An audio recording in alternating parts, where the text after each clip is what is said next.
The day Amelia's true love, Julian, came back to town, she sat me down to inform me of her plans. Julian hasn't been doing well since he went away, she stated, her voice devoid of any warmth. He's been sick, and I need to take care of him now that he's here. He only left in the first place because he couldn't bear to see me become a burden to my family. You've had a comfortable life with me for the past few years, but I owe him more than I could ever repay. I'm telling you this as a fact, not because I am seeking your opinion. I looked at her, my wife of 4 years, and saw only a cold, distant stranger with a flicker of hostility in her eyes. It was clear that even after all this time, she held no trust for me, no affection. Thank you for letting me know, I replied, my voice even. Amelia seemed momentarily taken aback by my calm acceptance. Her lips parted as if to say something more, but she ultimately remained silent. She was always a woman of few words, at least with me. After she left the room, I went to my computer and began filling out an application for a volunteer teaching position in a remote, mountainous region. She always believed that the comfortable life I'd led had made me soft, incapable of facing real hardship. Before I could prove her wrong, however, I knew I had to resolve the matter of our marriage. It all started 4 years ago, when Amelia's family business was teetering on the edge of bankruptcy. Her mother, aware of my long-standing crush on Amelia, approached my family to propose a marriage alliance. At the time, I was completely unaware of Amelia's history with Julian, so I happily agreed. When Amelia found out, she protested by staging a hunger strike. I went to see her, hoping to reason with her, but her eyes showed nothing but pure indifference toward me. I don't love you, she said, her words sharp and clear, shattering the hopeful fantasy I had built in my mind. I understood then that forcing a relationship would only lead to misery. I proposed to my parents that we break off the engagement to set her free, but they were furious. In a family like ours, they told me, your personal feelings about marriage are not the priority. They placed me under house arrest to prevent me from ruining the deal. On the 7th day of my confinement, Amelia came to my room.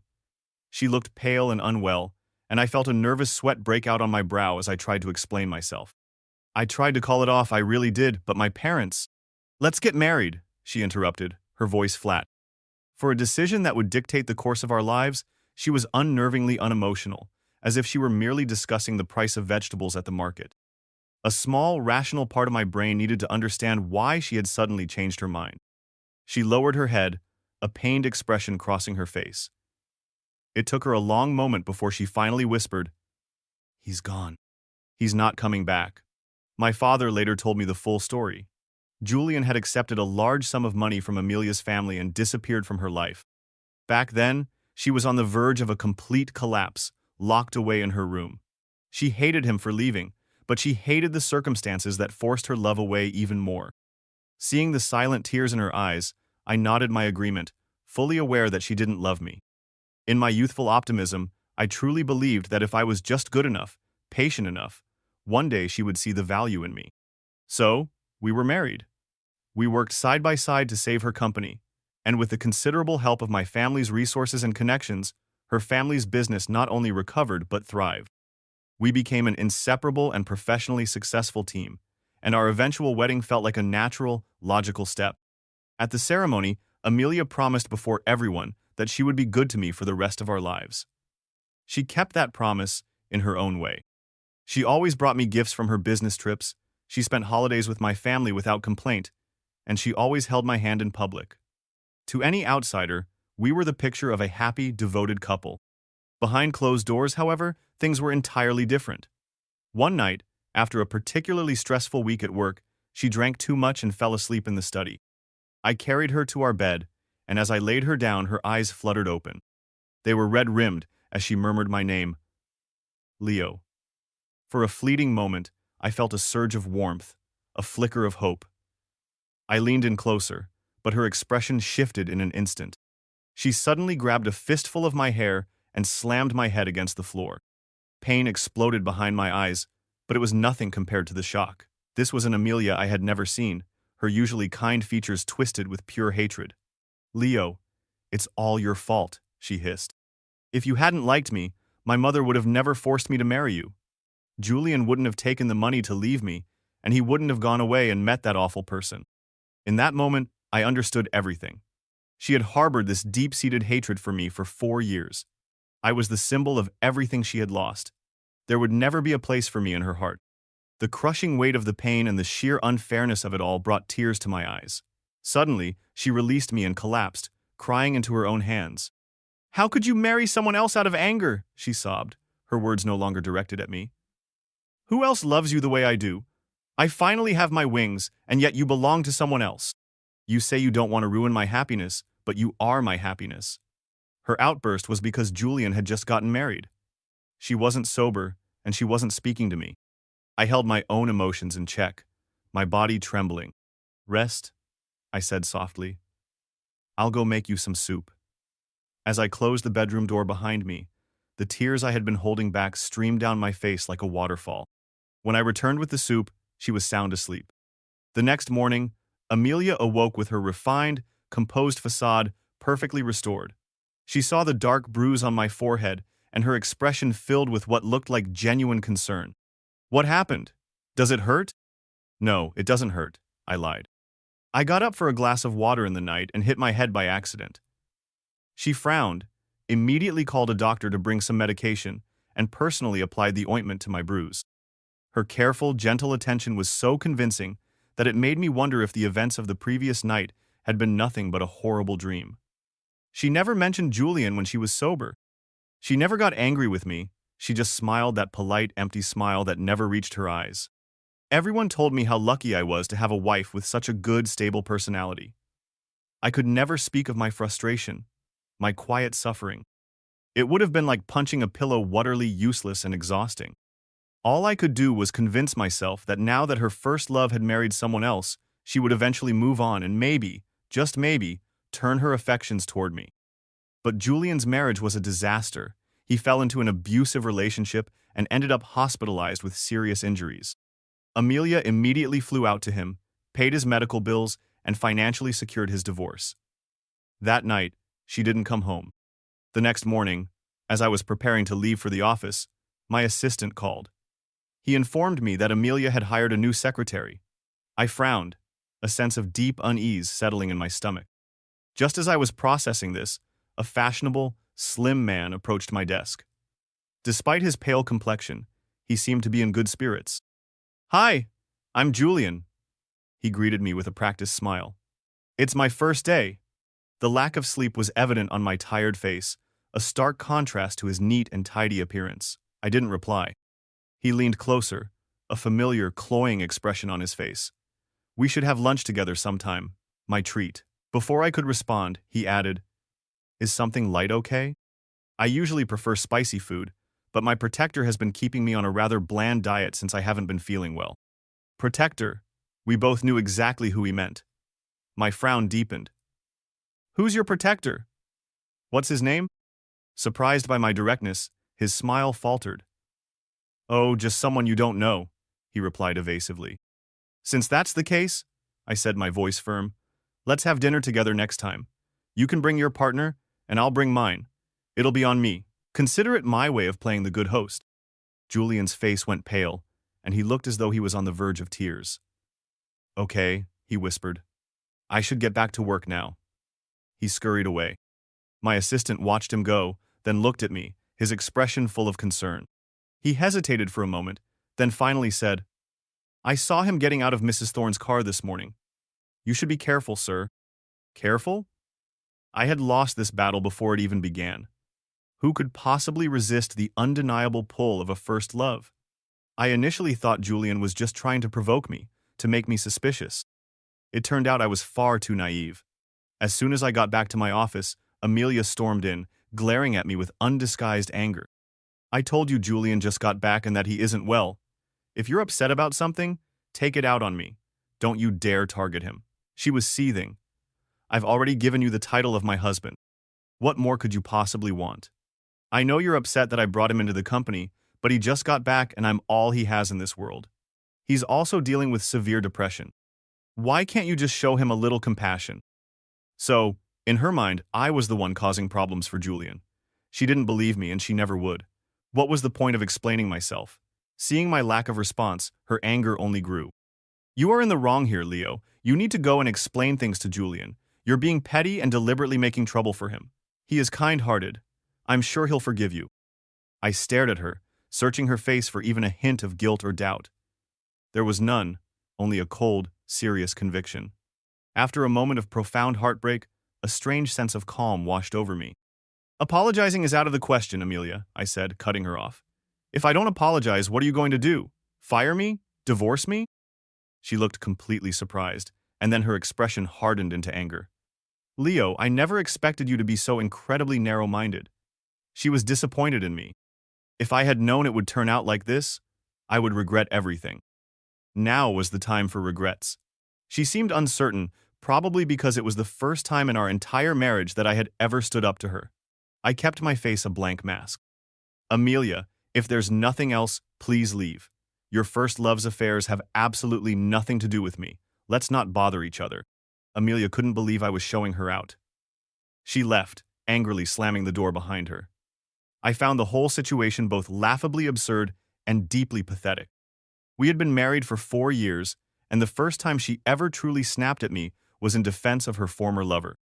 My assistant later mentioned that Julian had gone to Amelia's office crying. She apparently spent a long time comforting him, trying to cheer him up. She even had the assistant book a private cruise, treated Julian to an expensive sushi lunch, and then took him out on the water for the afternoon. The first rule of being a good assistant is confidentiality, so I had to wonder how mine came to learn all these details. It was clear that someone wanted him to hear it, and wanted him to pass the information along to me. Amelia always claimed she wasn't a fan of grand gestures. For my birthdays and our wedding anniversaries, I received a simple bouquet, a quiet meal, and a gift that was always picked out by her assistant. When I was sick, she would simply drop me off at the hospital and immediately return to work. It had always been painfully clear whether she loved me or not. I went home and began sorting through my assets, while simultaneously preparing divorce papers and a letter of resignation. The company belonged to her family. I was merely a department manager. I would quit my job, take what was legally mine, and leave it all behind.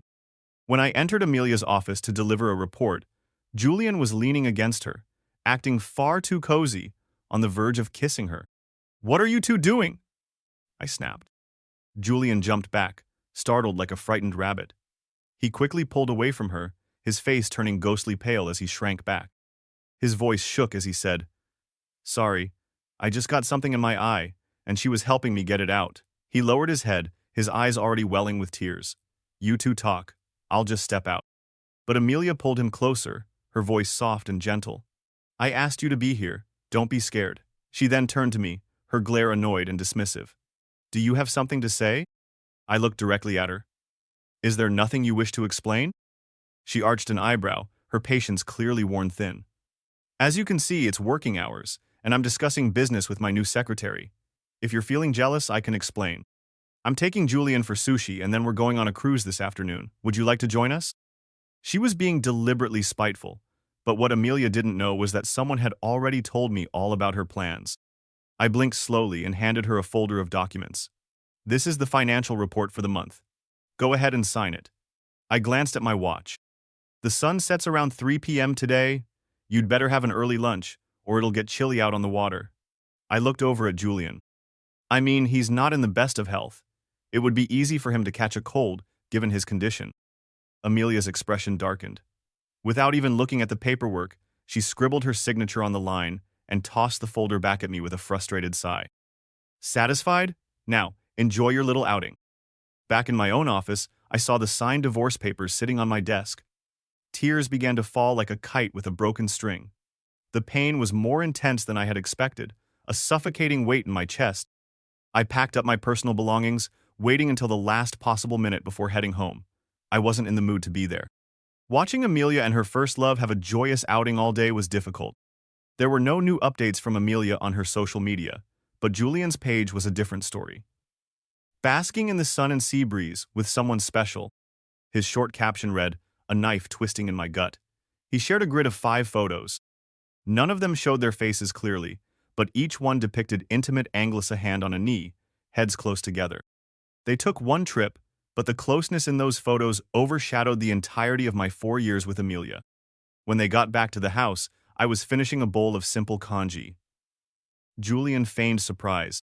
Oh, why are you just eating congee? There's no nutrition in that. As he spoke, he pulled out several takeout boxes filled with sashimi, various cooked dishes, and even a cold, hard steak. Leo, I'll likely be around here often from now on. Please consider this a small token of goodwill. I hope you don't mind. Mind? Of course, I minded. Why should I be expected to eat their leftovers? I recognized all the food from the photos Julian had posted. I took the boxes from him and tossed them straight into the trash can. Leo? Amelia's voice was a sharp warning. Julian's eyes immediately welled up with tears, a look of deep grievance on his face. He asked if I didn't like the food he brought. He then crouched down, fishing the takeout boxes from the trash. If you don't like it, I can prepare something else for you. I can give these to the stray cats outside. It's getting dark and it looks like rain. They won't be able to find any food. He crouched lower, carefully retrieving fallen pieces of food and placing them back in the boxes. Each time he bent over, a tear fell onto his hands. The warm light from the kitchen made his thin figure look even more frail and pathetic. Having a scene at the office was one thing, but bringing this manipulative drama into my own home was another. I was shaking with anger. Once again, I took everything he was holding and threw it back into the trash. This is disgusting. Such hypocrisy. Don't you dare try that act with me. I'm not buying it. Julian clutched his shirt hem tightly, tears streaming down his face as he looked up at me. Leo, you're misunderstanding. This is the best I could afford. I know you don't like me, but the stray animals are innocent. He held the spoiled food and cried as if I had committed some terrible crime against him. Amelia had seen enough. She rushed over, pushed me aside with surprising force, and gathered Julian into a protective embrace. I stumbled backward, my hand reaching out for something to steady myself, but I found nothing and fell hard against the edge of the coffee table. Her eyes glared at me, filled with a disdain so profound it made me feel like a complete stranger. Leo, what you so easily dismiss is the very best that Julian has to offer. To please you, he only tasted a little bit of everything, because he was always thinking of bringing some back for you. What gives you the right to insult him like that? You were just born lucky. Without your parents, you'd be a nobody. I have been patient with you, but you had better watch yourself. I stood there, a chill spreading through my entire body despite the warmth in the room. So this was Amelia, speaking out in the name of love. She seemed to have forgotten all those nights during the company's big merger when I stayed up with her, all the times I ran around pulling strings and handling connections on her behalf. Amelia gently reassured Julian. Treat this place as your own home. Feel free to command the servants as you wish. There is no need for you to please anyone. You are also the man of the house. I watched them quietly, then got up and left the room. I was still standing right there, and yet she had already called him the man of the house. What did that make me? It didn't matter. In just a few more days, once the divorce procedures were finalized, I would be gone for good. I didn't get a wink of sleep that night. Early the next morning, just as I was finally drifting off, Amelia came into my bedroom with Julian in tow. The morning sunlight streamed through the window, hitting his face. His expression was cold and triumphant as he looked down at me. Julian had nightmares all night, Amelia announced, her tone leaving no room for negotiation. This room has a peace charm. Let him sleep in here from now on. I was born at midnight, and I had been a weak, sickly child. My grandmother always said that my presence attracted bad things, so she had a Buddhist master place a peace charm in my room every year. I don't know if it ever truly worked, but I had made a promise to her that I would keep doing it. So, every year on the first day of the Lunar New Year, I would have a master come and perform a ritual for peace, not just for my own sake, but so my grandmother could rest peacefully in heaven. Amelia knew all of this. Amelia stared at me intensely. You've been pampered your whole life. To you, this is just another room. What's the point of all this superstition? To me, it was our bridal chamber. It was the vessel for all my expectations of love, all my hopes for our marriage. For the woman who was meant to be the lady of the house. Never mind. You're right, I said. My indifferent attitude seemed to anger her. She suddenly reached up, tore the peace charm from the wall, and smashed it on the floor. They're dead. Why do you keep this stuff around? It's bad luck. I looked at the broken pieces of the charm scattered on the floor. I bent down and began to pick them up. It didn't matter anymore. With the divorce, none of these sentimental things would be going with me. I softly said, You're right. She scoffed, Julian was meant to be my lifelong companion, yet the role of my spouse was given to you. Who are you to be jealous of him? I replied numbly, I know. I'll make room for him. Let's just get the divorce over with. Are you threatening me? Her voice was icy. Now it's your family that would be begging me not to leave, not the other way around like when my family had to beg yours. Indeed, she had grown her wings now. I threw the broken pieces of the charm into the trash can. Broken things belonged in the trash, as did unfaithful people. Seeing my cooperation, Amelia's expression softened slightly. Let the servants clean this up. Just make sure you move out soon. Let's end this matter here and now. I forced a smile and replied, okay. There was one day left before Julian officially moved in. All around the villa, familiar decorations were being replaced. Even my favorite lilies in the garden were being uprooted and replaced with Julian's beloved red roses. The red roses symbolized a promise. I love you every day. 4 years ago, when I married her, this villa was an empty shell. I designed everything, from the interior decor to the layout of the garden. Every single plant was meticulously chosen by me. At the time, Amelia said she was too busy and was leaving it all up to me. I thought it was a sign of respect, of trust. But now, as I watched Amelia skip work to accompany Julian to furniture stores and florists, I could no longer deceive myself. Opening my window, I saw Julian standing before the new rose garden, looking up at me. He smiled softly. Leo, what do you think of this rose variety? Amelia picked it out just for me. He stood in the middle of the roses, dressed in a simple white shirt and jeans, basking in the sunlight as if he were waiting for his new bride to take his hand. His gaze was challenging and triumphant. At our wedding, he taunted, Amelia is going to fill the entire venue with this rose garden to make up for all our lost time. Did you have this at your wedding? I said. You weren't her first choice, and for someone with Amelia's status to marry a divorcee, you should probably keep things low-key. Otherwise, she'd lose face. His smile froze, and his face turned pale. His lips began to quiver as tears rolled silently down his cheeks. Just then, Amelia appeared at the other side of the rose garden. Her look was venomous. Leo, I am divorcing you. You're going to be a laughed-at divorced man. You are both men, yet you show no empathy. Julian was just teasing you. Just last night, he was urging me to treat you well, even deciding not to move in so as not to affect our relationship. I was hesitant, but seeing your attitude now, I've made up my mind. Julian is moving in tomorrow morning. Moreover, I want you to personally help him move his things in. If you refuse, I will finalize our divorce immediately. It was clear that Julian had intended to provoke me from the start, and she, as always, only saw him. I stood by the window, looking down at her, my expression unchanged. Fine. She thought I was compromising, that I was afraid of the divorce. She then left with Julian. I leaned on the balcony, silently watching them go. Julian reached out his hand first, and Amelia didn't hesitate to take it.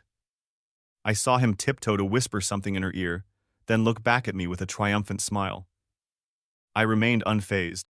Suddenly, Amelia grabbed his hand and started running, just like in a movie where the heroine pulls the hero in the white shirt and they sprint together towards their happily ever after. In that moment, I felt like the third wheel, the villain wrecking their beautiful relationship. That night, I went to my parents' house and told them about my decision to leave. I had expected backlash. In the business world, profit and alliances often trump personal emotions. I was incredibly grateful when they supported me without hesitation. My dad told me to go ahead and do what I felt I needed to do. My mom just kept hugging me and crying. Why do you have to go abroad? Do you really have to go to such a remote village? I heard there's no signal there, and you won't have good food or warm clothes. You've always lived in such comfort. How will you manage? Amelia had said the same thing. But who's to say something is impossible if you've never even tried? Later that night, my phone rang. It was Amelia. Julian is moving in tomorrow morning. Are you hiding at your parents' house on purpose? I wasn't. You have 1 hour to come back, she cut me off. Or I will have to bring Julian with me to come and get you. Amelia's status in the business world was so high now that even my own father would defer to her. She had long since abandoned the sweet, deferential demeanor she had when she first started visiting my home with me. I knew her threat was real. I'll be right back, I said. She sneered. That's more like it. I said goodbye to my parents and caught a cab back to the villa. I hadn't expected to find Amelia waiting for me at the front door when I arrived. Her face was so dark it looked like it could wring water. She saw me step out of the taxi. "Why aren't you driving the car I gave you?" It was a bespoke gift for our first wedding anniversary. For a time, I drove it everywhere, but after her drunken confession, I had stopped. "I just didn't feel like driving today." "It's been a while since you've driven it." So she had noticed. I simply nodded, not wanting to waste my energy making up excuses. As I tried to pass by her, she blocked my way. Under the dim glow of the streetlight, I saw a rare moment of vulnerability on her face. "Julian can never replace you, Leo. My husband's spot will always be yours. He'll move out as soon as he's better." In the chilly night air, I felt a sting in my eyes. I looked at her and sighed. "I understand. I'll welcome him tomorrow." Her tightly knitted brows finally relaxed. Every gesture of goodwill from her could be traced back to a source of guilt. The next day, Amelia left at dawn to go and pick up Julian. Meanwhile, I got up, grabbed a cab, and headed straight for the airport. To reach the mountains, I had to take a 3-hour flight, followed by a 4-hour train ride. After that, I switched to a bus for another 2 hours, then a van, and finally, a motorbike ride on winding mountain roads for another hour. I finally arrived at the remote village where I would be volunteering. It was surrounded by mountains, with a sparse population, limited internet, and a very poor phone signal. I only contacted my parents to report that I was safe once a week. The rest of my time was spent with the children. Though the village was poor, the people were kind and sincere. During the day, I taught the children at the local school. After school, they would take me on walks through the mountains to herd sheep, enjoy the breathtaking views, pick wildflowers, and catch small fish in the stream. Time passed quickly. Gradually, I began to forget the past. The memories I shared with Amelia became fuzzy and distant. The constant ache in my heart began to fade. The long, lonely nights spent waiting for someone who would never truly come home drifted away, as if they belonged to another life. 2 years later, on New Year's, my mom called. "It's been 2 years, Leo. Haven't you let her go yet?" Caught off guard, I replied honestly, "I'm thinking about the kids here in the mountains." My mom sounded doubtful but resigned. "She's been looking for you everywhere for the past 2 years. I don't think she has let you go." She told me how Amelia had shown up at the villa that morning 2 years ago, anxious to explain that she didn't really mean for me to help Julian move. She had found my room empty, the wedding ring sitting on the dresser, and the divorce papers I'd had delivered to her office. She had broken down completely, rushing to my parents' house, then to the office, only to realize I was truly gone. She had spent the next 2 years searching, hiring private investigators, and calling my parents relentlessly. "There's no if anymore, Mom," I said, cutting her off before she could continue. "Look, I have to go. The kids are waiting." I quickly ended the call. I never imagined there would come a day when my ex-wife would matter less to me than a class of children in a forgotten village. I returned to the city 4 years after I had left, only because it was New Year's and my mom had laid on the guilt thick. "Everyone else is with their family on New Year's Eve," she'd cried over the phone. "Don't you feel guilty leaving us all alone?" My mom might have been exaggerating, but she did truly miss me. Seeing me back made my parents incredibly happy. My dad's eyes were red as he told me, "As long as you're happy, son, I won't interfere in your life anymore." Amelia came to visit on New Year's Eve. She hadn't made things difficult for my parents in the past 4 years. She had even sent some lucrative projects my dad's way. She was wearing casual clothes and a red scarf that I immediately recognized as a gift I had given her for our first Christmas together. She looked thinner than I remembered, the sharp edges of her personality worn down, replaced by a calm, deep sadness. Seeing her again, I felt unusually peaceful. She came bearing a mountain of expensive gifts. Before I opened the door, my dad reminded me to keep business and personal matters separate and not to let things get ugly. I accepted her New Year's gifts politely and looked at her calmly. "Amelia, Happy New Year." Her voice was hoarse. "The divorce papers. That wasn't my intention. I never wanted to divorce you." I looked at her, my voice steady. "Amelia, you say you didn't want a divorce, but you brought Julian into our home." Her brow furrowed, and a deep sadness filled her eyes. She tried to explain, "I just wanted to make up for the harm my family did to Julian. I always thought we were just a business alliance, that I didn't really have any feelings for you. It wasn't until after you left that I realized." "It's too little, too late," I said evenly. You didn't love me, and I could endure that. I believed that one day I could melt your stony heart. But what I couldn't bear was you hurting me over and over again for Julian. We've been divorced for 4 years now. It doesn't matter who was right or wrong anymore. My dad suggested I invite you in for tea to talk about business, but if your visit is for me, please take your things back and don't come here again. Her face went pale, her lips trembling slightly. Words barely came out. Leo, I've come to ask for your forgiveness. We're strangers now. Forgiveness is too heavy a word. I returned the gifts to her and gently closed the door. That door felt like a final divide between two worlds. Amelia and I would have no more crossings. The next day, my mom brought me a glass of milk and told me that Amelia had stayed outside, looking up at my window all night. My dad had tried to talk her into leaving 3 times, but she didn't go until it started to rain heavily and Julian came, crying, to take her away. On New Year's Day, I went to a party with my mom. It was full of her friends and their business associates. I found it boring, so I wandered off on my own. I didn't expect to see Julian being cornered in a hallway near the restrooms. He looked pale, trapped, and deeply upset as some rich kids taunted him ruthlessly. They called him Amelia's lapdog, a twice-divorced man who tried to edge me out and failed miserably. The insults just kept coming. At one point, one of them doused him in wine. In a place like this, without Amelia's protection, he had no choice but to endure it. I stepped in and helped him. Julian stared at me, his eyes full of resentment. Leo, all of my misery is because of you. For years, he still hadn't gotten what he wanted, and yet he was blaming me. If you hadn't disappeared, Amelia would never have realized she loved you. She wouldn't have resented me all these years. I rubbed my forehead, a headache starting to form. I divorced her to make room for you, and you still couldn't succeed. How is that my fault? His eyes looked like they were about to pop out of his head. If it weren't for your push and pull game, Amelia wouldn't have been such a mess. And don't you get smug. If you weren't from the Ashton family, she'd ditch you just as easily as she ignores me now. Is my family the only rich family around? I asked. Besides, with Amelia's status in the business world now, does she even need a man? Maybe, just maybe, she really doesn't love you anymore. His silence was telling, though he would never admit it. We were each other's first love, he insisted. She loves me. Then why has she been publicly single for 4 years? She should have married you by now. I couldn't bring myself to hate Julian anymore. His appearance had made me realize that Amelia was not someone I could rely on forever. I had moved past the heart-wrenching pain of before. Seeing Julian now was like seeing my past self, my judgment clouded by a hopeless love. Have you ever thought about living your life differently? I asked him. At least, don't make a woman your entire world. I had said my piece.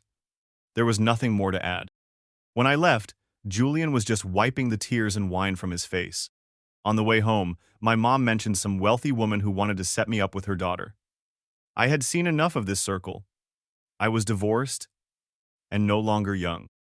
The truly outstanding women wouldn't look at me, and the older, more desperate ones didn't appeal to me. I laughed and told her, there are plenty of successful men these days. Being a single CEO is nice. There's no need to become a stepdad. My mom understood. She mentioned it to my dad, who couldn't stop grinning. He immediately started pressing for me to join the family company the next day so he could finally retire. Once I was back in the world of business, I was completely swamped with work. It all brought me back to the days when I worked alongside Amelia. Except this time, I was working for myself. Amelia would often come to my office under the guise of work, but she would never talk about business. She knew my company didn't need her supplies, so she started with heartfelt gestures. One day it was porridge, the next a homemade lunchbox, then Thai food, and the day after that, it was Japanese. She always seemed to know exactly what I was craving. Our roles were now completely reversed. I no longer waited for her to come home for dinner. Though I had long since stopped caring about those occasional, empty gestures of hers, the persistence was annoying. I gave my assistant a warning. If you let her in with food one more time, I'll introduce you to a new job working directly for her. He panicked and promised he wouldn't let her in again. After being turned away a few times, Amelia only approached me about legitimate work matters. Then, I didn't expect Julian to show up at my office. He had lost a lot of weight and looked utterly exhausted. It was chilly outside, so I let him in and had my assistant make him a hot coffee. With tears in his eyes, he apologized. It was my fault back then. If it hadn't been for me, you and Amelia would have never gotten divorced. Maybe, I said, but rehashing the past doesn't change anything. I handed him a tissue to dry his tears. He told me that after I had left, Amelia wouldn't even touch him. She just deposited a large sum of money into his account on a regular schedule, but she wouldn't see him and showed him nothing but disdain. He had more money than he could ever use, but he felt like he was suffocating. He felt sick all the time but couldn't pinpoint what was wrong. I listened, but I couldn't find any comforting words. The dynamic between the three of us was just too awkward. Finally, he looked up at me, his face weary, and cried as he asked, "Leo, if I step aside for good, would you take Amelia back?" I shook my head. There are plenty of women in the world. He looked at me in surprise, baffled by how easily I had let her go. But then, he seemed relieved. "Thank you," he whispered. "Thank you for letting her go." I stayed silent. He didn't understand Amelia. She was a wolf-untamable, ambitious and proud. Once she stopped loving someone, that was it. I understood that now, but Julian didn't. He always thought Amelia's cold behavior was because of me. A year later, Amelia announced her new relationship with the son of a jewelry tycoon. I heard that Julian caused a scene at their engagement party, but Amelia had him thrown out by security and immediately cut off his funds. 3 days after that, I received a small package. It was from Julian. The note inside was short. "You were right. She doesn't love me. You were right. I shouldn't have made her my whole world." But I realized it all too late. At the end of the note, he drew a small bow. "Truly sorry." I wrote back a single sentence. It's never too late to wake up, but there was no recipient for my letter. Julian had taken his own life. I heard Amelia and her new husband were just using each other for business. At an industry event, the gossip was buzzing. Rumor had it that Amelia's husband had been caught cheating. Rather than feeling guilty, he had brazenly claimed that a business marriage required no love or loyalty, only money. He had even disgustingly suggested sending a handsome young man to Amelia as a peace offering. She was reportedly furious. Hearing about her life now, I felt nothing. I turned to leave the event, only to run into the subject of the gossip herself. Her eyes were red and swollen. "Leo," she started. Just then my phone rang. I ducked away from her reaching hand to answer it. "Hold on, honey. I'm on my way down now." Maybe the happy grin on my face stung her. Her eyes went redder. "I heard you're in love," she said, her voice trembling. I raised my left hand, showing off a shiny new wedding band on my finger. "Amelia," I said with a smile. "I'm married."